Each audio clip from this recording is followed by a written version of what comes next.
The Masked World by Jack Williamson. Transcriber's note: this e-text was produced from Worlds of Tomorrow, October 1963. Extensive research did not uncover any evidence the U.S. copyright on this publication was renewed. The planet wore a mask. At 10 million miles, it was a sullen yellow eye. At 1 million, a scarred and evil leer. Outside the smoking circle our landing jets had sterilized, it was a hideous veil of hairy black tentacles and huge sallow blooms, hiding the riddle of its sinister genes. On most worlds that we astronauts have found, the life is vaguely like our own. Similar nucleotides are linked along similar helical chains of DNA, carrying similar genetic messages. A similar process replicates the chains when the cells divide, to carry the complex blueprints for a particular root or eye or wing accurately down the 10,000 generations. But even the genes were different here, enormously complicated. Here, the simplest seeming weed had more and longer chains of DNA than anything we had seen before. What was their message? We had come to read it with our new genetic microprobe. 100 precious tons of microscopic electronic gear. It was designed to observe and manipulate the smallest units of life. It could reach even those strange genes. That was our mission. Ours was the 7th survey ship to approach the planet. 6 before us had been lost without a trace. We were to find out why. Our pilot was Lance Landark. A lean, hard man, silent and cold as the gray-cased microprobe. We hated him, until someone learned why he had volunteered to come. His wife had been pilot of the ship before us. When we knew that, we began to hear the hidden tension in his tired voice, monotonously calling on every band, "Come in, 6. Come in, 6. 6 never came in. For 2 days we watched the planet.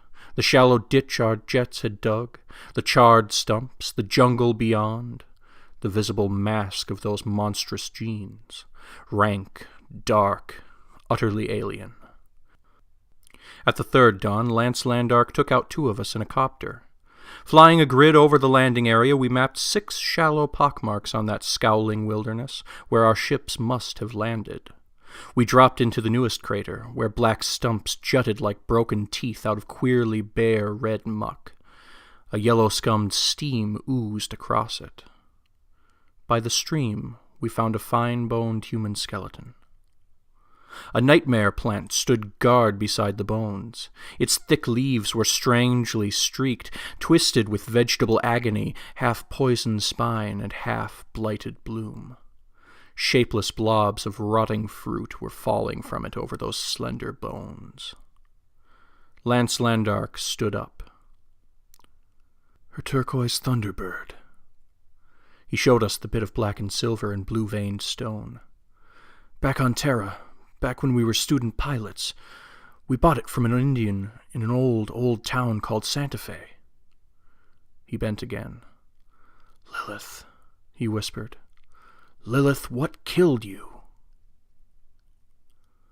We found no other bones, nothing even to tell us what force or poison kept the creeping jungle back from that solitary plant. We left at dusk. Tenderly, Lance Landark brought the gathered bones. Carefully, we carried a few leaves and dried pods from that crazy sentinel plant. We found no other clue. Patiently, day by 40-hour day, we searched the other sites. We found jet marks and stumps and teeming weeds, but nothing like that tormented nightmare over Lilith Landark's skeleton. We found no wreckage. Nothing to show how the planet had murdered the lost expeditions. Day by eternal day, the unknown leered from the secret places of its genes. It was all vegetable. We saw no animal movement, heard no cry or insect hum. The silence became suffocating.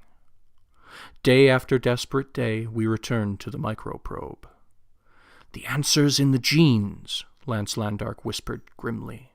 We've no other chance. He kept the probe running on the strangest genes of all, those from the plant nightmare that had grown beside his wife. They were like nothing else on the planet. The double-stranded chains of DNA were monstrously long. Many of the nucleotide links held copper or arsenic atoms.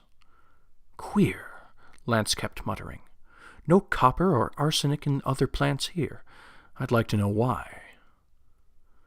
He was running when we heard the woman scream.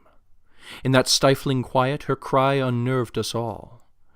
We crowded down to the lock. Tattered, stained with blood-colored juices, she slipped through those coiled, constricting creepers. She splashed out into the open ditch, waving a filthy rag. Halfway to the ship, she fell into the mud. Lance Landark led 3 of us to bring her in. She whimpered and looked up. Tears streaked the grime on her wasted face. "Lance," she gasped. "My dear." "Lilith." But he shrank back suddenly. "I found Lilith dead." "I'm nearly dead." She tried weakly to get up. "You see, we're all marooned out there in the bush. Emergency landing when we tried to get off. Wrecked our astrogation gear. Need your spare astropilot." "Back," he swung on us. "Back aboard." "What's wrong?" We were stunned.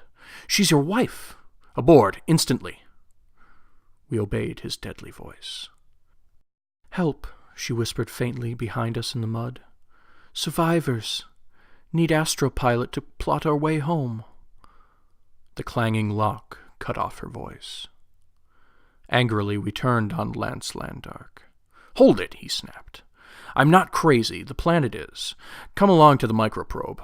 I'm probing a seed from the plant we found by Lilith's bones. It puzzled me. So much of it was..." In spite of the tension, he had to grope for a word to express meaning. "Arbitrary. Those shapeless leaves, twisted stalk, the sterile seed, the copper and arsenic in those needless links. Too many genes had no function, no use at all. I just got the key when that thing screamed. The copper and arsenic atoms are not genetic instructions to the plant. They're a message to us, words replicated 1 trillion times and concealed in every cell of the plant." "Words?" someone whispered blankly. "Words in the atoms?"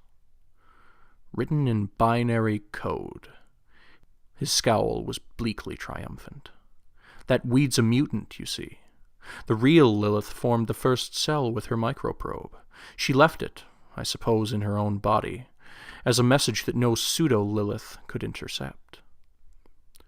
Outside, that something screamed again.